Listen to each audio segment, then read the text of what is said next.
What's up guys, Julian here, and today I'm going to be showing you how to make rave loops. You've requested this one, and I'm going to be showing you everything, all the individual layers in the rave loops, as well as how to make them from scratch. I've used these a lot in my techno videos recently, and now I'm going to be fulfilling your request to actually show how to make these from scratch. Now, to go along with this video, I just dropped a sample pack called Ultimate Rave Loops. The link is right at the top of the description. It's super affordable. And what this pack is you can see it's 10 of these rave loops, where if I show you inside the folder here, you can see you get all the individual layers, plus the full rave loop for all of these. On top of that, you also get the full project file for each of them. And I'll play you a few of these so you can hear what they sound like.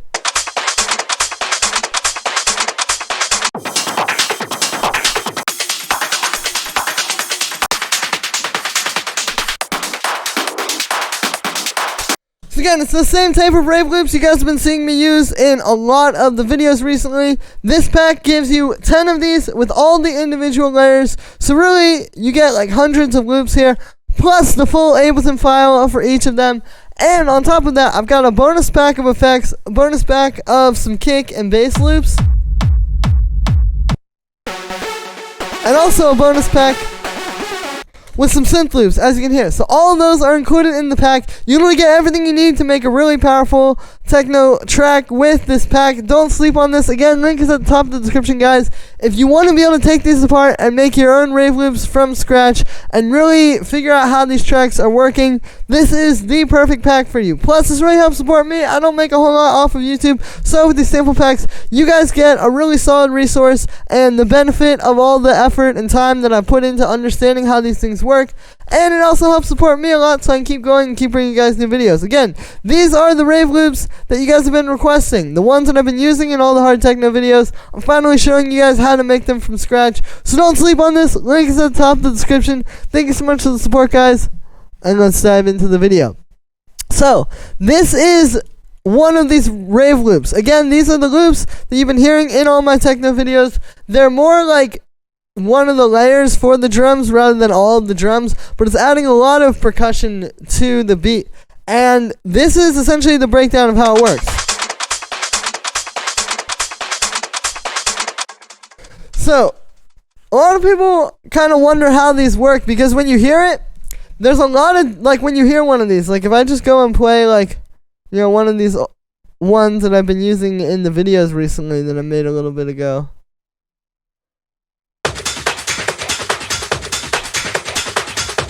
It's almost like you're hearing like so many things at once that it's very hard to take apart exactly what's happening. But it's like that texture and that feeling that you're getting, the reason why people use these, that's all coming from all the different elements. So when you're making one of these, I actually like to start with the most basic stuff up front. So we have a little kick, a little hi-hat, and then this thing which is serving kind of like the snare.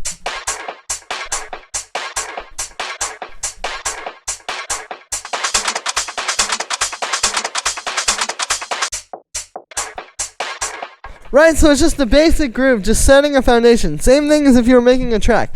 You would start with these main upfront elements first. So here we just have, it's just a kick sample, and then you can see it's being high pass inside of the simpler, as well as low pass. So obviously, you want to have a kick in this. Like if you listen to all of these, there's always a kick, but obviously it's not just like a full kick. Like you don't want the bass, you don't really want that much of the high end either. It's just a little click. So the way you get that is you take a regular kick, program it in there, and then high pass it like this. And you can even low pass it sometimes too. Like in this case, I think the low pass works well. It's all about the particular rave loop you're working on. Like some of these that I've made, I don't low pass it. Sometimes I do. It just depends on what's going to fit really well into the groove. And again, that's just going to give that steady beat. Then we have a hi-hat, same deal, very simple, just... And it's not quite as fat as like, if you were trying to make your actual like min kick and hi-hat for the track, obviously, you don't need like a super big in-your-face one. You just need something to keep the beat, just a dooch dooch. So that's the first element. And again, it's like I was saying, when you're hearing these, it sounds like there's so much going on that it's hard to pick apart. So just start with these basic elements first. Then we have our snare.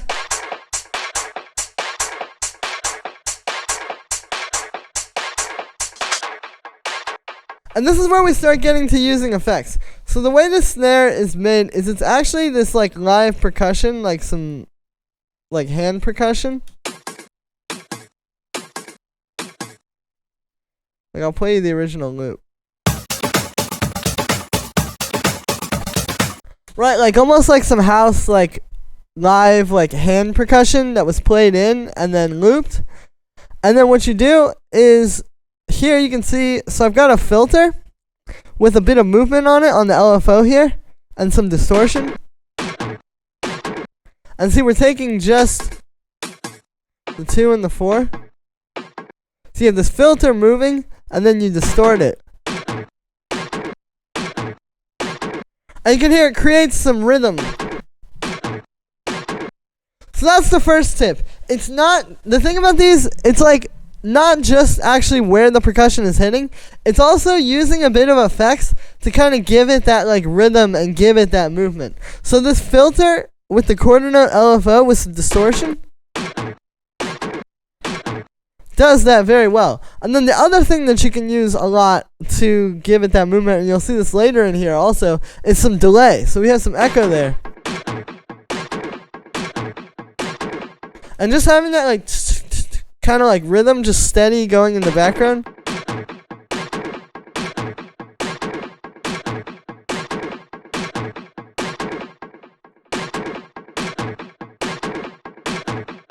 Obviously, that's going to add a lot to this beat. And ultimately, a lot of what you're hearing in these rave loops, where again, like it sounds like there's so much going on, and it's just like fitting like all together really well, and it seems really complex. A lot of times, it's because it's not actually that much percussion. Like here, we only have 6 layers, but it's because there's all this delay and these little movements happening, like the filter, and combining that with the delay as well, across all these different elements, and that's adding up to make up the whole thing. And then after that, I just have a little bit of a high pass filter and some drum bus, just to bring it out a little bit more. So again, start with these. These are just like the basic in-your-face elements. From there, that's where we're going to start adding the shuffles and the like kind of like mid-range percussion, right? And that stuff is just as important, because if you have this on its own,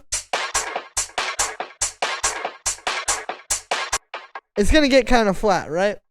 So then we go and we add in some rolls.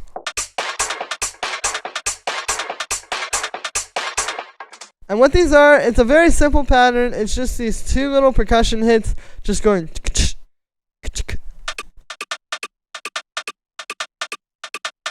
Right? Very simple, but it's steady. It's like this one, like you could literally just program in this one half note and just duplicate that over and over and over. And you're getting that repetitive thing underneath it.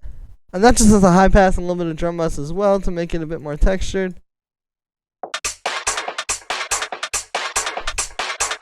And now we're starting to fill in that mid-range. But again, it's not everything. Like just this on its own. Maybe you could put more on top of this. Like you could put this in your track how it is right now. But it still needs more. You would still have to add more. But in terms of in the actual loop, once you have this, the next step is to use some rolls. Now, these rolls in audio form are going to come from a few different things. Like these ones that you're hearing here are more of these like live percussion loops. Like I have this here.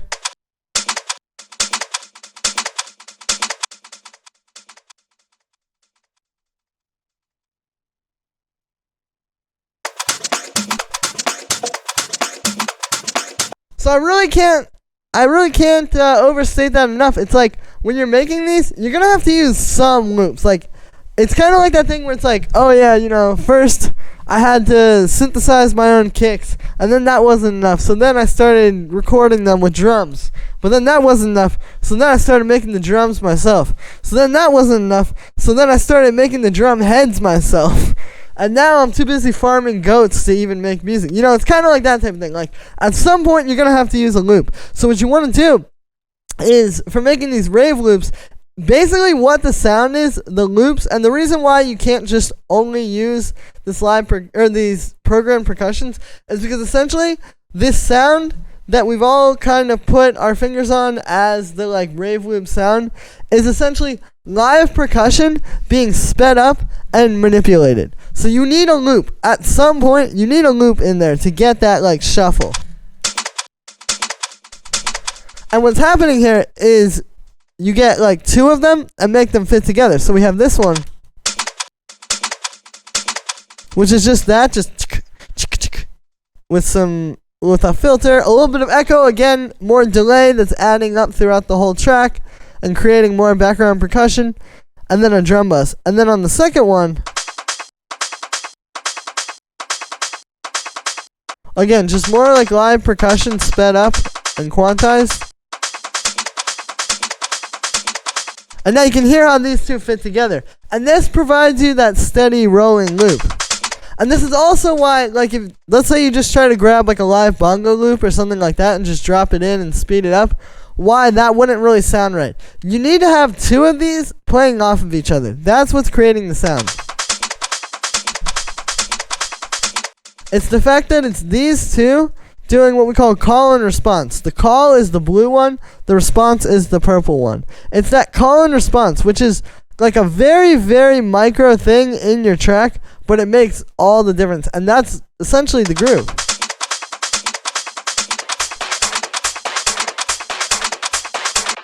And then it's those sitting underneath the other elements. And then once you have that, all you need is just a nice kick.